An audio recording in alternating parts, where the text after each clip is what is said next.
नमस्कार, मी रघुनाथ गांगुर्डे. आपण बघत आहात प्रबंधभूमी महाराष्ट्र न्यूज, आवाज जनतेचा जनतेपर्यंत. आज आपण पालघर जिल्ह्यातील मोखाडा तालुका आणि तालुक्यातील असलेली ग्रामपंचायत म्हणजे खोच ग्रामपंचायत. आज त्या ग्रामपंचायतीतील खोच ग्रामपंचायतीमधील आपण खोच गावामध्ये आज आपण आलेलो आहोत. या ठिकाणी या एका महिलेच्या घरी आपण आलेलो आहोत की तिच्या घराची परिस्थिती आपण बघू शकता. ह्या ठिकाणी कशी परिस्थिती आहे, अतिशय भीतीसुद्धा वाटते का घरात घुसावं का नाही घुसावं, आता पडेल मग पडेल असं पण वाटतं कधी कधी. तर ह्या परिस्थितीत ती महिला विधवा महिला आहे, ती ह्या ठिकाणी राहते. आपण तिच्याशीच ह्या संदर्भात आपण बोलणार आहोत. तर आपण या ठिकाणी जी महिला आहे आपण त्याशी बोलणार आहेत. ताई, तुमचं नाव काय? कविता दत्तात्रय घाटा. ह्या घरात कधीपासून तुम्ही राहतात? आम्ही फार दिवस झाले राहतो. मग तुम्ही घरकुल संदर्भात काय तुम्ही शासनाकडे काही हे दिलं होतं का, काही अर्ज वगैरे काही? माझा सासरा होता, तिथून आम्ही कागदपत्र द्यायचो, पण मग घरकुलीचा काहीच नाही आला. परत नवरा होता तेवढे ते दिलं, नवरा वारला. परत आता गेल्या वर्षी सर्वई केली तर अजून परत काहीच नाही झालं.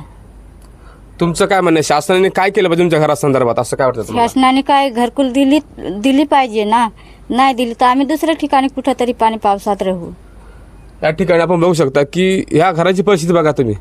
या ठिकाणी बघा, हे पूर्ण घर मोडकळस आलेलं आहे. ही परिस्थिती बघा, ह्या घराची परिस्थिती बघा. इकडे बघा, ही बघा परिस्थिती आपण या ठिकाणी बघू शकता. हे पूर्ण या ठिकाणी पूर्ण मेहडी वगैरे लावलेले आहेत आणि हे सगळं या ठिकाणी घर मोडकळस आलेलं आहे. तर त्यांनी अशी विनंती केली की आम्हाला शासनाने घरकुल मंजूर करून देण्यात यावा, कारण गेल्या अनेक वर्षापासून ते प्रयत्न करतात घरकुलासाठी, परंतु त्यांना घरकुल अद्याप मिळालेले नाही.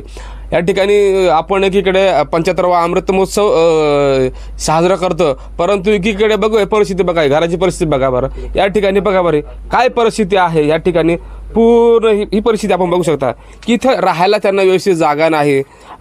शासन म्हणते का कुठलाही व्यक्ती किंवा कुठलाही घरापासून वंचित राहिला नाही पाहिजे, अन्नापासून उपाशी राहिला नाही पाहिजे. या ठिकाणी बघू शकता ही परिस्थिती बघा. ही परिस्थिती आपण या ठिकाणी बघू शकता की शासनाने त्यांना लवकरात लवकर जे घरकुल आहे ते मंजूर करून द्यावा ही विनंती त्या करत आहेत. ताई, जर तुम्हाला घरकुल नाही मिळालं तर तुम्ही पुढे काय कराल? दुसरा विलाजच नाही ना काही. आता शेजारचे जर वटेवर गेला तिथं राहिला, ती सांगतील आमचे वटेवर राहू नको, मग पोरा काय मी पाणी पावसात घेऊन राहू. नाही त्यांनी दिली घरकुल तर त्यांचं असं म्हणणं आहे की जर मला जर घरकुल नाही मिळालं तर तिच्यावर अतिशय मोठं संकट येणार आहे की लहान मुलं मी घेऊन कुठं राहणार, त्यांच्या मागे कोणी पुरुष नाही आहे आणि एक घरात जे करता आरत्या असलेली ती महिला स्वतः आहे आणि विशेष म्हणजे ती विधवा महिला आहे, लहान मुलं आहे त्यांच्या पाठीमागे. तर ती शासनाला विनंती करते की शासनाने लवकर त्यांना घरकुल मिळवून द्यावे अशी ते विनंती करत आहेत. कॅमेरामन दयानंद शिंदेसह प्रतिनिधी रघुनाथ गांगुर्डे, पालघर जिल्हा. धन्यवाद.